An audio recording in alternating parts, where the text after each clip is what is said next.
Around the time that Eric Ludax, the last Viking king in Jorvik, was banished, Jorvik expanded dramatically, with new streets, new churches, and a brand new style of houses.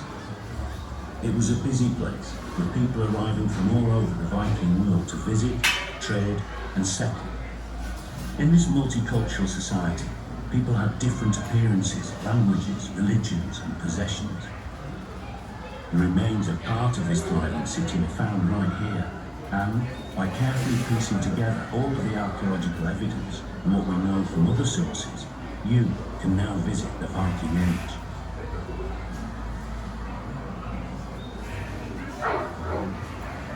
Kom här. Välkommen till Jorvik. You have arrived by the River Foss. Ahead lies the city with countless houses and workshops, many of them newly rebuilt. Some, like this damaged one, a victim of an untended half-bath. As ships became more seaworthy, the Viking world to the other. Silks and the cowrie shell found here suggest trade with Central Asia, the Eastern Mediterranean and the Red Sea. It's possible that Arab traders, like this one, made their way to Jorvik to sell their goods. Slaves were hired into Jorvik from Dublin and elsewhere, bringing with them the spoils of their raids and backwages. Slaves were an important part of society all over northern and western Europe at this time. It looks like this slave trader was trying to make his way up to Coppergate. But before we get there, let's have a look at some of the many craftspeople working here in the city. Here's Sigurd. He's using animal bones and antler from deer to make some everyday objects such as combs, comb cases, skates, and bone rings. Making a comb from antler could be very time-consuming, as the ones found here were made from many pieces riveted together and then decorated. We know that the Vikings liked to keep themselves well-groomed, as we found many combs in the excavations, as well as items such as tweezers and even ear scoops. We'll now head away from the river towards the street of Coppergate and meet some more of the people who lived and worked here. These early houses were built end-on to the streets and had long backyards with rubbish pits in them. It's not likely that they grew much food in the yards, but they probably kept animals there, such as those pigs you can see in the pen by the fence. From the many pig bones we found here, we know that Viking pigs were quite short and had a long snout like a wild boar.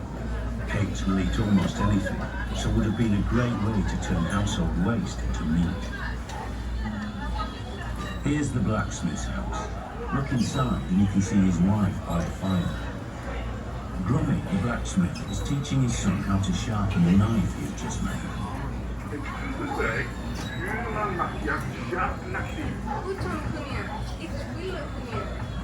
Viking Age smiths were masters of their craft, and here in Jorvik they made everything from needles to beautifully ornate padlocks. Now we'll go across to the next property and visit his neighbour, Honey, a woodturner who lives in one of the new style wooden planked buildings. Honey is making cups and bowls by turning wood such as oak or ash in his cold rain. You can see all the wooden core waste on the ground, which children may have used as spinning tops. By the way, it's this trade that many think gave its name to Coppergate, the street of the cup makers.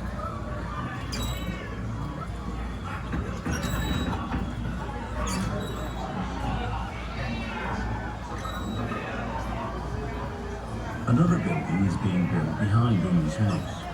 Here, the cellar is being dug out and lined with oak planks before the upper story is added.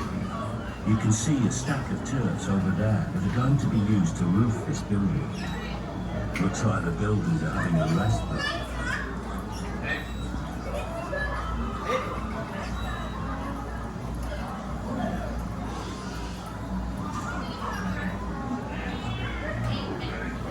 This family also look like they're taking a break. The children are being taught to play Nefertafel by their grandfather. We found a wooden gaming room and lots of playing pieces here made from bones, wood and iron, so it must have been a popular pastime. Let's go back towards the river where big trading ships have been that have come up from the North Sea. Here, traders are unloading their goods alongside fishermen cleaning their catch. Goods and raw materials from across Britain, as well as rare and valuable items from further afield, were brought into Jorvik here.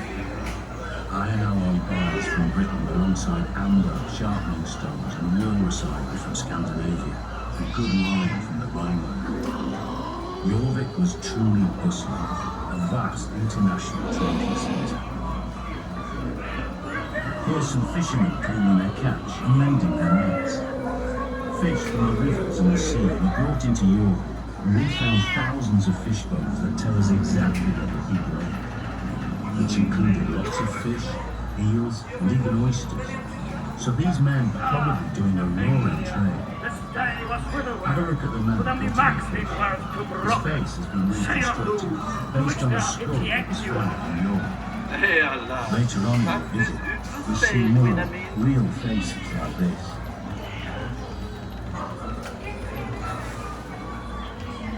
This next plot is a backyard where the people living here seem to have been dyeing their own cloth. The people of Jorvik spun fleece, then dyed and wove their own wool to make textiles from which they made their own clothes. Natural dye plants such as madder, weld, wool, and dyer's green wool are all used to create shades of red, yellow, blue. Limestone lined that ditch running up to this next building, forming a passageway to the back door.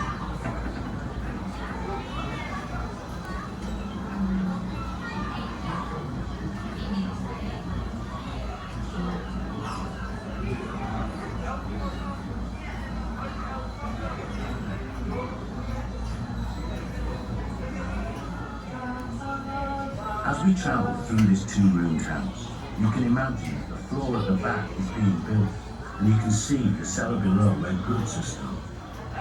Above this sunken room, the window openings are only small, so, as you can see, it would have been quite dark inside these houses. In addition to the hearth, small pottery lamps and wax candles were used to create light so that the people who lived here could carry out their everyday tasks.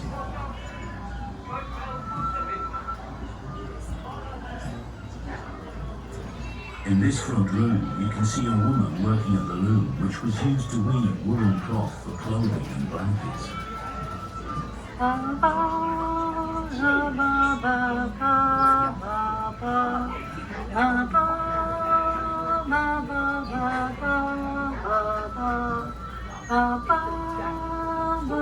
We're now moving into Coppergate itself, an important commercial street right in the heart of the city of Jorvik. As you can see from these stores, you can buy almost anything here. Coppergate is just one of the many streets in this city, which was home to more than 10,000 people. The streets of the city of Jorvik are covered in filth and mud, rutted by cartwheels and with potholes everywhere. This leather worker seems to be having a problem sewing his shoe pieces together, and looks like he has Viking disease, or Dupuytren's contraction. You can see it's caused the fingers on his hand to become clawed. It's a genetic disorder that runs in families and seen particularly in middle-aged men. Tradition has it that it originated with the Vikings, who spread it throughout Northern Europe and beyond as they travelled and intermarried. This couple here are arguing about what to have for supper, meat or fish. It would seem that life hasn't changed too much over the last 1,000 years. They're arguing in Old Norse, and if you listen carefully, you can hear Old English, Middle Welsh, and Old Irish all being spoken in this street. Here's a food seller trying to sell this wealthy-looking woman cabbage of some sort. It doesn't look like the type of thing that would tempt her or her young baby. This woman looks like she's struggling to cross the road. We only found 2 complete skeletons in the excavations here, and this woman is based on one of them. You can see that she's walking with a crutch due to her hip problems and arthritis. You can find out more about her in the galleries to come.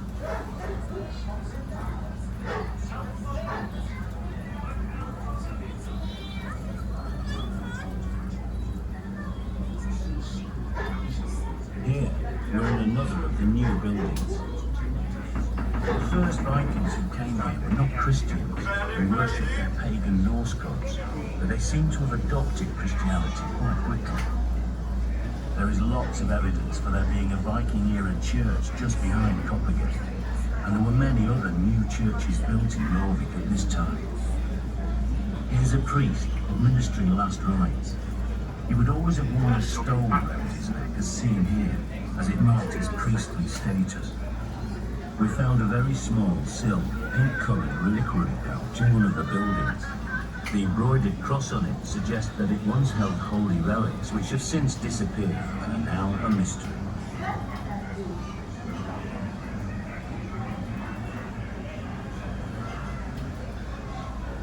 Each property is separated from the next by woven wattle fences. We know from the 5 tons of animal bone found in the excavation that the people's diet was quite similar to ours, with lots of beef, pork and mutton, as well as poultry and fish. Supplying this food may have been one of the reasons for the major changes in the countryside we see around Jorvik at this time. In this backyard, animals have been slaughtered to provide meat and other resources. Body parts of cattle must have been a fairly familiar sight and smell around Viking Age Jorvik. As well as supplying meat, cattle carcasses also provided horn and hide, both valuable resources for making everyday items. Stomach contents of cow and other byproducts of this slaughter. There must have been loads of flies, breeding in rubbish pits and dumps across the city. The red car there on the fence would have been a regular visitor, scavenging in the city, particularly in backyards like this.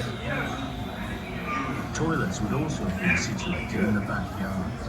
Pits in this yard were cleaned with trees, as they were full of food waste, as well as moss, which was a type of Viking Age toilet paper. This man here doesn't look too happy to be disturbed, so perhaps we had better move on quickly.